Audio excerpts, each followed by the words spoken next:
ಕುರಿತಾಗಿ ಸಂಶಯ ಮೂಡುತ್ತದೆ, ಅಲ್ಲಿ ಅವರ ಕುರಿತಾಗಿ ಇದನ್ನು ನೀನು ಕೇಳು, ಅವರಲ್ಲಿ ಪ್ರಶ್ನೆಯನ್ನು ಮಂಡಿಸು.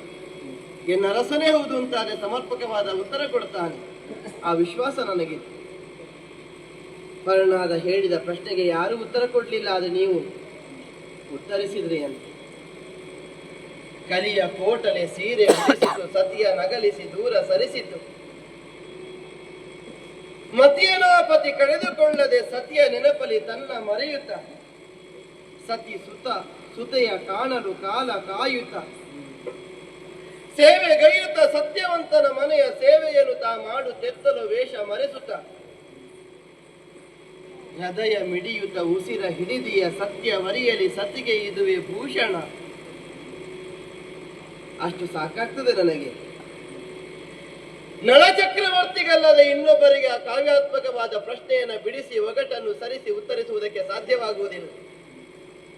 ಆಗಲೇ ನನ್ನ ಅಂತರಂಗದಲ್ಲಿ ಮೂಡಿದ ಸಂಶಯ, ನಿಮ್ಮ ಕುರಿತಾದ ಇರದ ಕುರಿತಾದ ಸಂಶಯ ಸ್ಪಷ್ಟವಾಯಿತು. ಅಂತೂ ಬಂದಿದ್ದೀರಿ. ನಿಮ್ಮ ಆಗಮನದ ನಿರೀಕ್ಷೆಯಲ್ಲಿ ಮೇಲುಪ್ಪಲಗೆಯಲ್ಲಿ ನಿಂತುಕೊಂಡು ಇವರು ಮಕ್ಕಳನ್ನ ಬಳಿಯಲ್ಲಿ ನಿಲ್ಲಿಸಿ ನಿಮ್ಮ ದಾರಿ ನೋಡುತ್ತಾ ಹಿರಿದಾದ ಹೆಬ್ಬಾಗಿಲು ಹಿರಿದಾಯಿತು ಸ್ವಾಮಿ. ನಗಾರಿಗಳು ಮೊಳಗಿದವು, ಬೇರೆಯ ನಾದ ಕೇಳಿಸಲ್ಪಟ್ಟಿತು. ಪಟ್ಟದಾನೆ ಓಡೋಡಿಕೊಂಡು ಬಂದು ನಿಮ್ಮೆಡೆಗೆ ಸಾಗಿ ಬಂದು ಮೊಣಕಾಲನ್ನೂರಿ ಕೀಳಿಟ್ಟಿತು. ನಿಮಗೆ ಗೌರವವನ್ನು ಸೂಚಿಸಿ, ಯಾವನೋ ಒಬ್ಬ ದಾರಿ ಹೋಕನಿಗೆ ಈ ಗೌರವ ಬೇಕೇ? ಕಲ್ಲಿನಿಂದ ಕಟ್ಟಿದ ಹೆಬ್ಬಾಗಿಲೊಂದು ಹಿರಿದಾಗುವುದಕ್ಕುಂಟೆ? ಅದು ನಳಚಕ್ರವರ್ತಿಗಿರುವ ಯೋಗ್ಯತೆ ಇನ್ನೊಬ್ಬ. ಈವರು ಮಕ್ಕಳನ್ನು ನಿಮ್ಮ ಕಡೆಗೆ ಕಳುಹಿಸಿಕೊಟ್ಟೆ, ಬಳಿ ಕರೆದು ಅಪ್ಪಿ ಮುಂದಾಡಿ ನೆತ್ತಿಯನ್ನು ಆಗ್ರಾಣಿಸಿ ಕಣ್ಣೀರ ಹನಿಗಳನ್ನು ಸುರಿಸಿದಿರಲ್ಲ.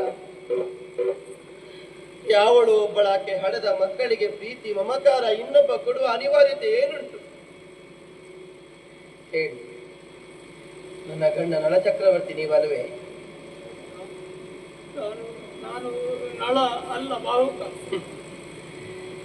ಬಂದು ಸೇರಿದ್ದವರಿಗೆಲ್ಲ ಹೊಟ್ಟೆ ತುಂಬಿಸಿಕೊಳ್ಳುವುದಕ್ಕೆ ವ್ಯವಸ್ಥೆಯನ್ನು ನಾವು ಮಾಡಿದ್ದೇವೆ. ನೇರವಾದ ಭೋಜನದ ವ್ಯವಸ್ಥೆ ಅಲ್ಲ ಅದು.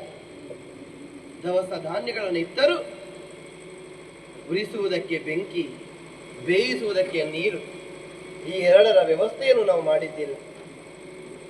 ಆದರೂ ರಾತ್ರಿ ಮಧ್ಯರಾತ್ರಿ ದಾಟಿದ ಮೇಲೆ ನನ್ನ ದಾಸಿಯನ್ನು ನಾನು ನೀವಿದ್ದಲ್ಲಿಗೆ ಕಳುಹಿಸಿಕೊಟ್ಟೆ. ಆಶ್ಚರ್ಯವಾದುದನ್ನೇ ಬಂದು ಆಡಿದ್ದು ಹೇಳಿದ್ದು. ಅನ್ನ ಬೆಂದಿತ್ತು, ನೀವು ಮಲಗಿ ನಿದ್ರಿಸುತ್ತಿದ್ದೀರಂತೆ. ಅಲ್ಲದೆ ಅನ್ನದ ಸವಿಯನ್ನುಂಡ ಆಕೆ ನನ್ನಲ್ಲಿಗೆ ಸಾಗಿ ಬಂದು ನನಗೂ ಆ ರುಚಿಯನ್ನು ಉಣಬಡಿಸಿದ್ದು. ನನ್ನ ಗಂಡನ ಕೈ ರುಚಿ ನನಗೆ ಗೊತ್ತಿಲ್ವೇ? ಹೇಳಿ, ನೀವು ನಳಚಕ್ರವರ್ತಿ ಅಲ್ವೇ? ನಾನು ನಳ ಅಲ್ಲ, ಬಾಹುಕ. ಕಾನೂನದ ಮಧ್ಯದಲ್ಲಿ ಬಿಟ್ಟು ಹೋದ ದಮಯಂತಿ ಕೇಳ್ತಾ ಇದ್ದಾಳೆ, ನೀವು ನನ್ನ ಗಂಡ ನಳಚಕ್ರವರ್ತಿ ಅಲ್ವೇ? ನಾನು ನಳ ಅಲ್ಲ, ಬಾಹುಕ. ಹಾಗಾದ್ರೆ ನನಗಿನ್ನು ಬದುಕು ಬೇಡ. ಈ ವೈಭವಕ್ಕಾಗಿ ಅಲ್ಲ ನಾನು ಬದುಕಿ ಉಳಿದದ್ದು, ನಿಮ್ಮನ್ನ ಕಾಣಬೇಕೆನ್ನುವ ಹಂಬಲದಿಂದ. ಕೈ ಹಿಡಿದ ಗಂಡನೇ ತನ್ನ ಹೆಂಡತಿಯನ್ನು ಒಪ್ಪಿಕೊಳ್ಳುವುದಕ್ಕೆ ಮುಂದಾಗುವುದಿಲ್ಲವೆಂದಾದ ಬಳಿಕ ಹದಿಪದೆಯ ಹೆಣ್ಣಾದವಳಿಗೆ ಮತ್ತೆ ಬದುಕು ಬೇಕೆ? ಸಾಯುವುದಕ್ಕೂ ಪತಿಯ ಆಜ್ಞೆ ಬೇಕಷ್ಟೇ. ಒಂದೊಟ್ಟು ತುಟುಕು ವಿಷ ಉಣಿಸಿ ನನಗೆ ಸಾಯುವುದಕ್ಕೆ ಅವಕಾಶ ಮಾಡಿಕೊಡಿ ಪ್ರಭುವೆ, ಅವಕಾಶ. ನನ್ನಿಂದ ಆಗುವುದಿಲ್ಲ, ನನ್ನಿಂದ ಆಗುವುದಿಲ್ಲ.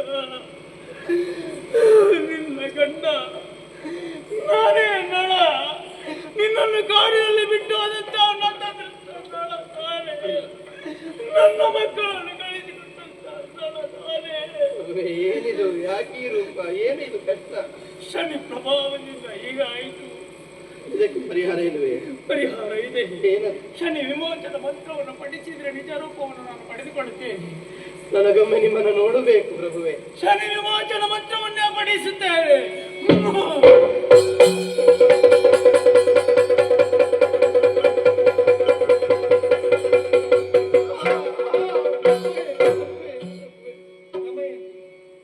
ಬಳಲಿದೆ, ನಿಮ್ಮನ್ನು ಕಾಣದೆ ನನ್ನ ಕಣ್ಣುಗಳು ದಣಿದವು ಪ್ರಭುವೆ. ನೀನು ನನ್ನ ಮೇಲೆ ಇರಿಸಿರುವಂತಹ ನಿಷ್ಕಲ್ಮಶ ಪ್ರೀತಿ ಹಾ, ನಿನ್ನ ಬಳಿಗೆ ಮತ್ತೆ ನನ್ನನ್ನು ಕರೆತರುವಂತಾಯಿತು. ಧನ್ಯವಾಯಿತು ಬದುಕು. ಮಕ್ಕಳೆಲ್ಲಿದ್ದಾರೆ? ಮಕ್ಕಳೇ